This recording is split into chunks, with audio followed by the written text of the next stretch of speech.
They said the rivers of the West were impossible to conquer, shallow, twisting, filled with shifting sandbars and hostile arrows from the riverbanks. But then came the steamboat, a roaring iron beast that defied nature itself and changed the destiny of America forever. In the early 1800s, the Louisiana Purchase had doubled the size of the United States, but the vast new lands beyond the Mississippi were still wild, untamed, and almost unreachable.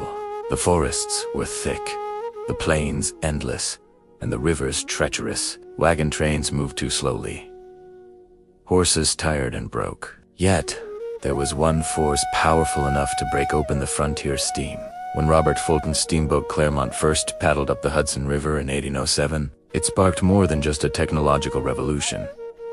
It lit the fire of expansion. Within a few decades, the mighty Mississippi and its countless tributaries became highways of progress. Steamers puffed black smoke into the endless skies as their great paddle wheels churned the muddy waters, carrying dreams westward.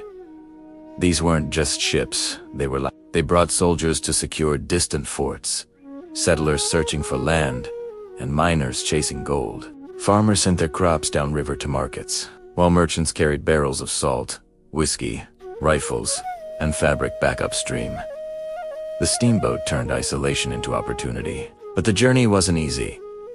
Every mile was a gamble. The Mississippi and Missouri rivers were filled with shifting sandbars that could rip through a ship's hull. River pirates and bandits lurked in the shadows, and in the early years, the presence of steamers often led to violent confrontations with Native American tribes defending their homelands.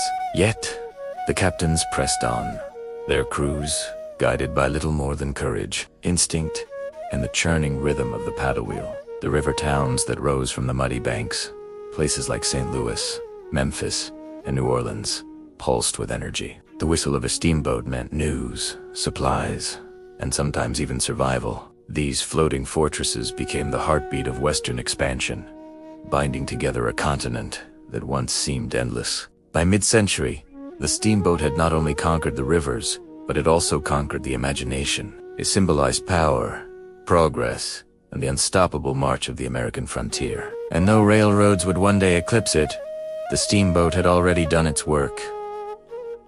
It had opened the West, the roar of steam, the creak of timber, and the cry of the river pilot still echo in the pages of history, because it was the steamboat, more than any wagon or rifle, that carried a young nation into its future.